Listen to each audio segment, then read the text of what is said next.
Olá pessoal, tudo bem? Sejam bem-vindos aqui a mais um vídeo do canal. Hoje eu queria só fazer um parêntese aqui na discussão, né? Porque a gente falou de algumas coisas sobre o escoamento, sobre essa região de entrada térmica, mas eu esqueci, e eu cheguei a mostrar isso aqui, né? Eu falei que na região de entrada térmica, o nosso coeficiente convectivo de transferência de calor, esse H, ele vai variar ao longo de X, chega numa certa hora em que você passa para a região completamente desenvolvida termicamente.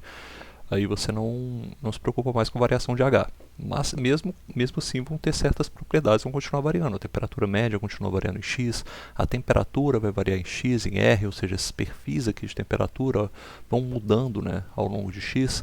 E a gente se pergunta, né, se a definição do que é a região completamente desenvolvida termicamente para o escoamento interno, ela está clara para a gente que é justamente quando as camadas limites térmicas se encontram. Mas será que tem um paralelo entre o que a gente visualiza na parte hidrodinâmica? A parte hidrodinâmica a gente sabe que chegou na parte do escoamento completamente desenvolvido, a velocidade não varia mais com x, certo? Ela começa a ficar, isso aqui é a definição do termicamente desenvolvido para a hidrodinâmica. Será que tem algo, eu vou até botar alguma variável aqui, ó, não bem de propósito, vou chamar essa variável de θ, tá? De θ, dx, alguma variável que vai ser constante para a parte térmica? Será que isso aqui vai ter um análogo disso? E é isso que eu queria discutir com vocês. Tem essa da hidrodinâmica e qual que seria o paralelo térmico que a gente teria disso aqui, né? A gente tem sim uma propriedade que permanece constante na região completamente desenvolvida. E não é o coeficiente convectivo, tá? A gente define uma razão de temperaturas. Olha só, vou chamar esse θ aqui, ó.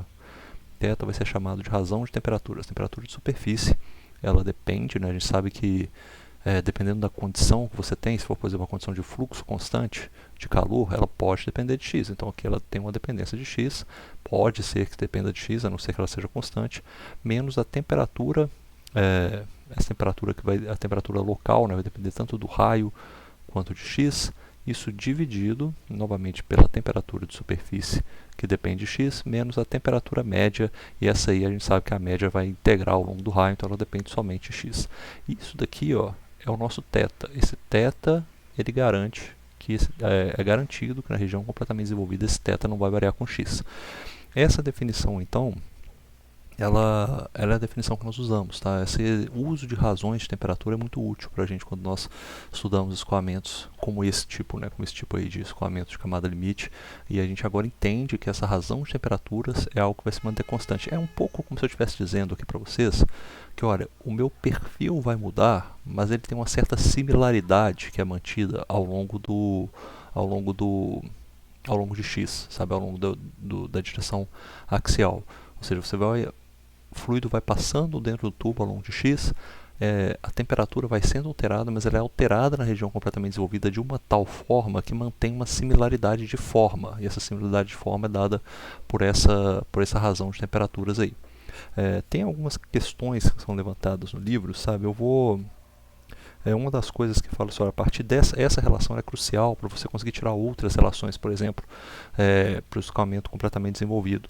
Uma delas é que você vai poder falar, né, já que esse θ ele não varia, ele não vai variar com x na região completamente desenvolvida, ele também não pode variar com r, né? Ele vai ser meio que independente tanto em r quanto em x. Ou seja, você vai estar dizendo isso aqui, ó.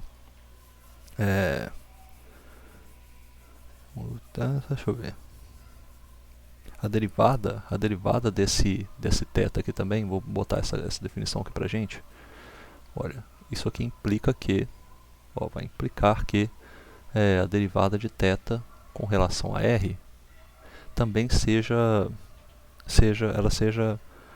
também não seja função de x, tá? Ela não vai depender de x, ou seja, se esse θ com relação a r ele mudasse com relação a x, você teria uma quebra dessa definição aí de escoamento completamente desenvolvido.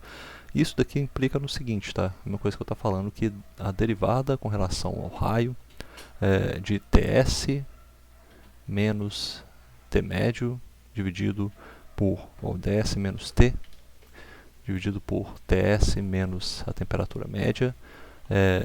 Isso aqui para R, vamos avaliar isso aqui em R igual a R0. Tá? A gente sabe que nesse caso, eu estou considerando agora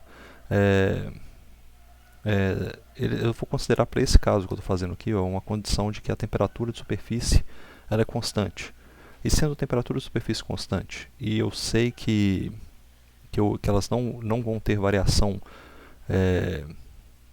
que a temperatura é constante, a temperatura média é constante, a temperatura de superfície é constante com relação a R, eu posso simplificar essa equação aqui para o seguinte, ó, dizer que ela é igual a menos del T sobre del R para R igual a R0 dividido por TS menos TM.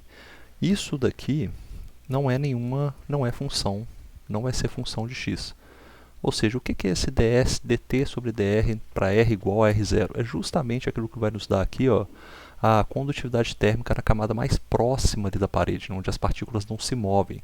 E esse Ts menos Tm, ele vai nos dar a informação relativa à condutividade, à convecção. Né? Esse Ts que está na parte do denominador, aqui vai nos dar a informação relativa à convecção. Ou seja, isso daqui é uma forma da gente expressar que a razão que nós temos, ó, deixa eu reescrever isso aqui, essa razão como aparece no livro diz o seguinte, ó, que H sobre K, seja o nosso H o coeficiente convectivo que a gente está definindo, ele não é em nenhuma maneira função de x. Isso aqui é um resultado que implica nessa conclusão que nós falamos. Olha, chegou na região de escoamento completamente desenvolvido, o K não vai mudar uma propriedade, né, do fluido, mas chegou nessa região, isso daqui, esse H, não pode mais ser alterado com relação a x. Tá? Tem outras discussões no livro aí que são interessantes que a gente pode dar uma olhada depois, mas isso aí é só para trazer essa informação de onde que vem, qual que é essa propriedade que é mantida constante ao longo do fluido. É essa propriedade aqui, é como se fosse uma função aí, essa razão de temperaturas ela funciona de certa forma parecida com aquilo que a gente vê lá no camada limite Blasius, né? Você tem uma função que é autossimilar. Você vai manter uma similaridade de forma. Se a sua vai continuar tendo troca de calor, ela vai se alterar fisicamente, mas ela mantém uma similaridade de forma que é dada por essa razão de temperaturas aqui. Ó. Isso aqui é a razão de temperaturas. Ou seja, essa é uma discussão que eu queria trazer, porque pode ser que ela seja vista aí nas próximas aulas, e eu queria deixar isso claro aí para vocês. Beleza? Um abraço, até mais.